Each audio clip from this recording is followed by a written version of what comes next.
Shalom, salam sejahtera untuk kita semuanya. Bertemu kembali bersama dengan saya, Pendeta Daniel Siswanto. Kita akan mempelajari pelajaran sekolah sahabat kita. Saudara, kita telah tiba di pelajaran yang ke-7 di triwulan yang pertama di tahun 2025 ini. Satu pelajaran yang sangat menarik dengan judul Masalah Kesehatan. Namun sebelum kita mempelajari lebih lengkap, lebih dalam akan pelajaran ini, kita tunduk kepala dan berdoa. Kita meminta kuasa Tuhan melalui Roh Kudus-Nya agar mengurapi kita sehingga kita dimampukan untuk mengerti dan memahami. Kita berdoa. Bapa di surga, bila mana kami akan mempelajari firman-Mu melalui pelajaran sekolah sahabat, urapi kami dengan kuasa Roh Kudus Tuhan. Mampukan kami untuk mengerti dan memahami akan firman ini. Dan demikian juga pemirsa dimanapun mereka berada. Tuhan kiranya memberkatinya. Dalam nama Yesus kami berdoa. Amin. Masalah kejahatan. Ayat inti terdapat di dalam Wahyu pasal 21 ayat yang keempat. Dan ia akan menghapus segala air mata dari mata mereka. Dan maut tidak akan ada lagi. Tidak akan ada lagi perkabungan atau ratap tangis atau duka cita. Sebab segala sesuatu yang lama itu telah berlalu.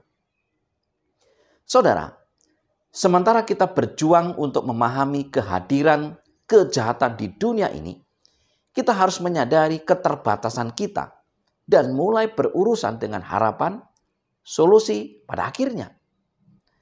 Saat kita menghadapi masalah kejahatan dan penderitaan yang sulit, kita perlu menyadari betapa terbatasnya kita dalam memahami banyak hal yang terjadi di sekitar kita.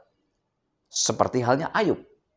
Namun, bagaimana kita dapat dianjurkan untuk menghadapi masalah kejahatan dengan penuh harapan? Kita akan mempelajarinya di pelajaran hari Minggu dengan judul Berapa Lama Ya Tuhan? Dalam Yeremia 12 ayat 1, firman Tuhan berkata, Engkau memang benar ya Tuhan, bila mana aku berbantah dengan engkau. Tetapi aku mau berbicara dengan engkau tentang keadilan. Mengapakah mujur hidup orang-orang fasik?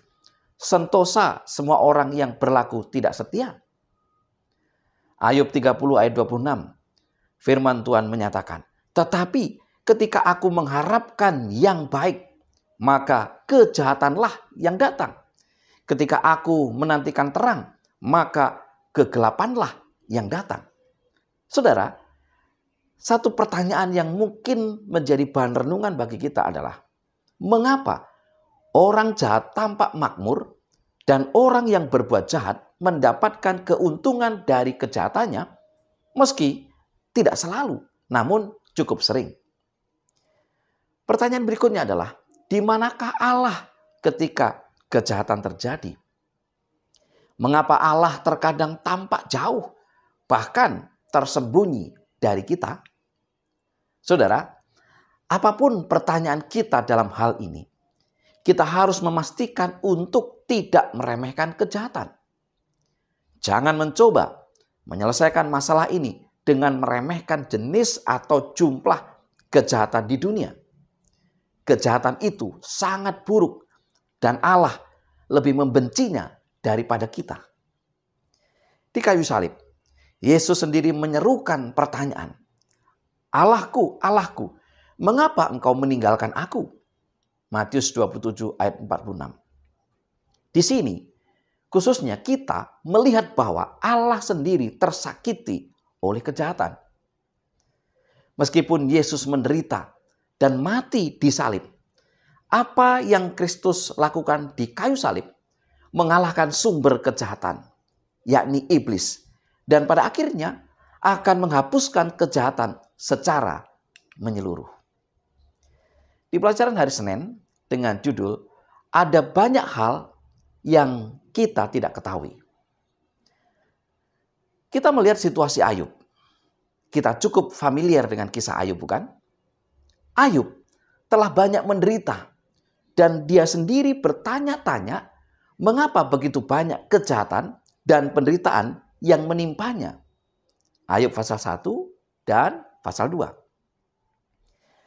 Ayub ingin mencari jawaban atas pertanyaannya. Ayub pasal yang ke-30. Yang menarik di sini adalah jawaban Tuhan dalam bentuk pertanyaan. Ayub 38 ayat 1 sampai dengan 2 dan ayat 4. Maka dari dalam badai Tuhan menjawab Ayub. Siapakah dia yang menggelapkan keputusan dengan perkataan-perkataan yang tidak berpengetahuan? Di manakah engkau ketika aku meletakkan dasar bumi? Ceritakanlah kalau engkau mempunyai pengertian. Beberapa pertanyaan atau hal yang penting untuk kita lihat dari situasi ini adalah apa yang Tuhan mau sampaikan kepada Ayub dan apa yang harus kita pahami dalam hal ini. Yang pertama, ada banyak hal yang Ayub tidak ketahui dan pahami. Betapa kecilnya Ayub dibanding kebesaran Sang Pencipta. Yang kedua, kita mungkin tidak mengetahui jawaban atas pertanyaan-pertanyaan kita. Tetapi itu tidak berarti tidak ada jawaban yang baik atau suatu hari nanti semuanya akan terjawab. Yang ketiga, meskipun masih banyak pertanyaan yang masih misteri, kita perlu percaya pada kebaikan Allah yang telah dinyatakan kepada kita dalam berbagai cara. Saudara, akhirnya Ayub dengan rendah hati mengakui keterbatasan pemahamannya tentang kehidupan dan dunia ciptaan Tuhan ini. Ayub 42 ayat yang ketiga. Ayub tidak meragukan ataupun menyalahkan Tuhan dalam situasinya. Di pelajaran hari Selasa dengan judul Penganut Teisme yang Skeptis. Dalam firman Tuhan, Yesaya 55 ayat 8 sampai dengan 9 dikatakan, sebab rancanganku bukanlah rancanganmu, dan jalanmu bukanlah jalanku. Demikianlah firman Tuhan, seperti tingginya langit dari bumi, demikianlah tingginya jalanku dari jalanmu, dan rancanganku dari rancanganmu. Rancangan Allah jauh lebih tinggi dari rancangan kita. Kita bahkan tidak dapat membayangkan betapa rumitnya rencana Allah bagi sejarah. Penganut teisme yang skeptis adalah orang yang percaya bahwa Allah mempunyai alasan yang baik untuk apa yang telah dilakukannya.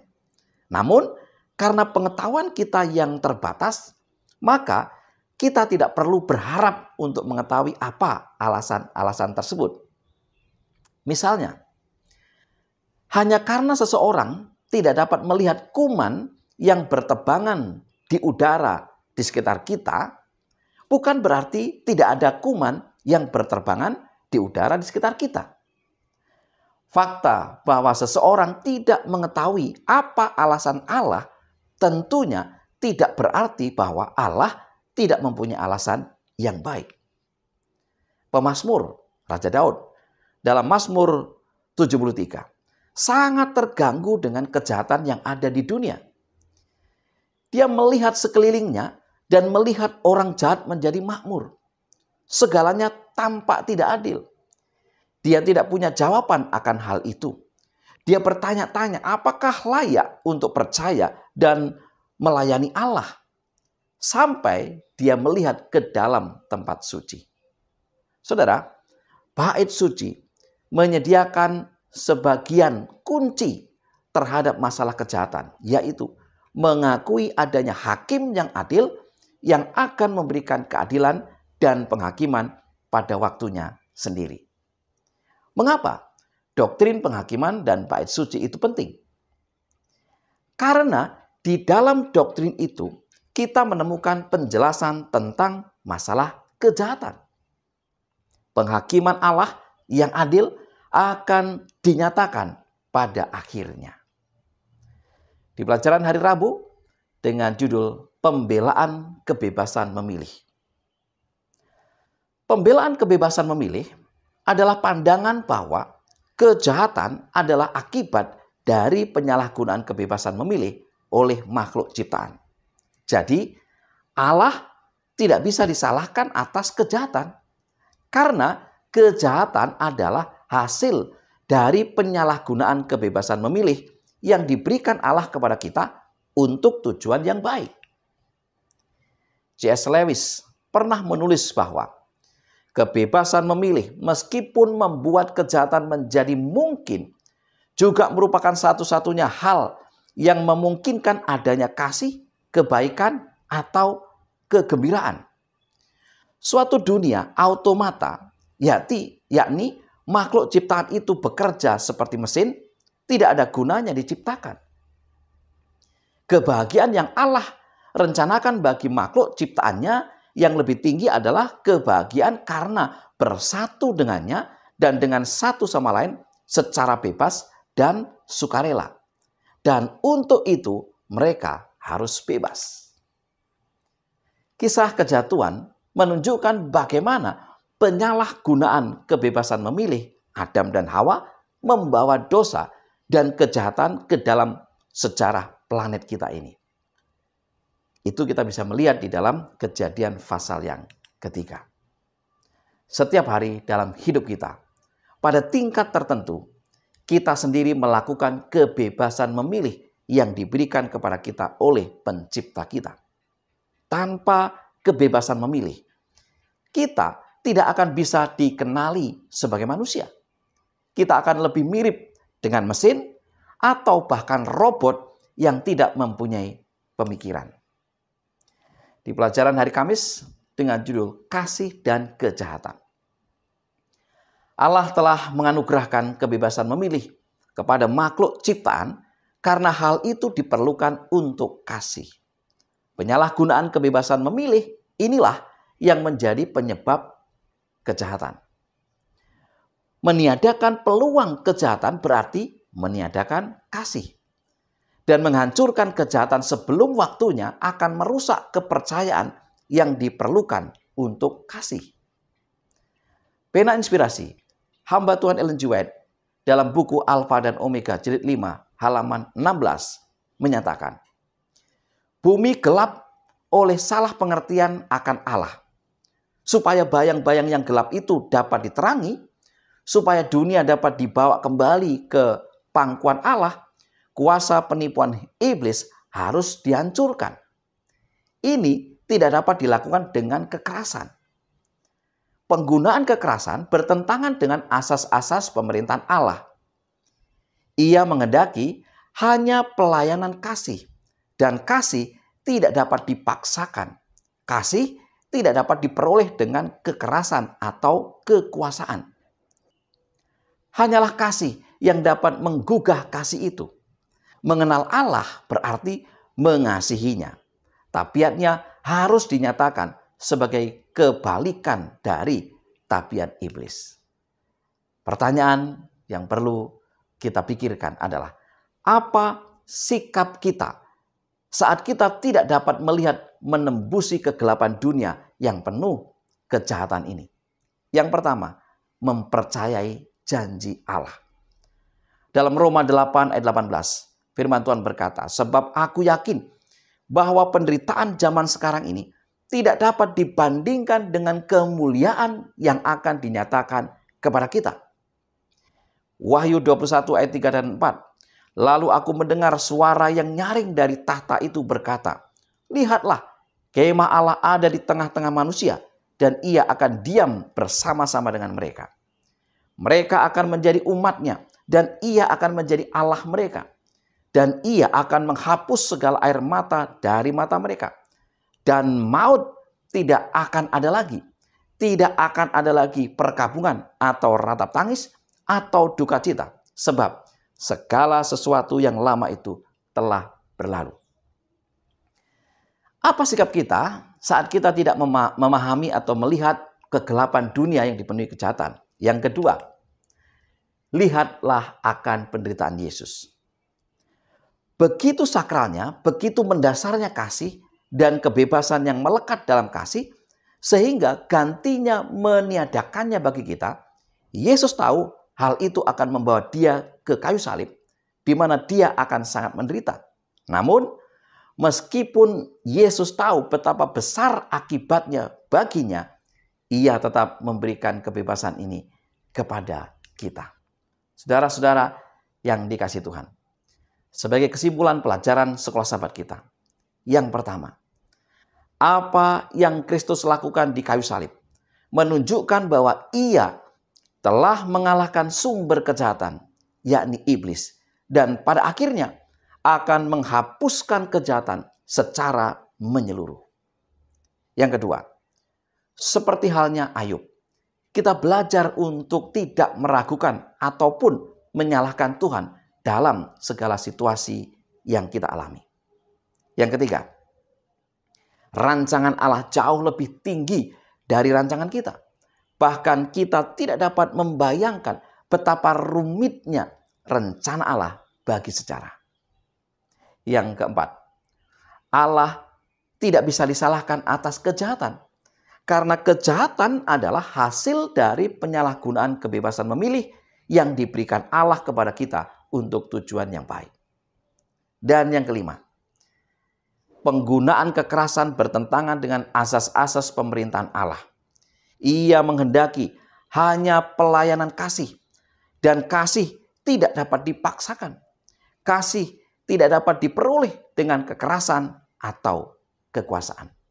Saudara, itulah pelajaran sekolah sahabat pada pekan ini yang bisa saya bagikan. Semoga boleh membantu membuka akan wawasan kita, menambah beberapa poin-poin yang penting. Mari kita tunduk kepala dan berdoa.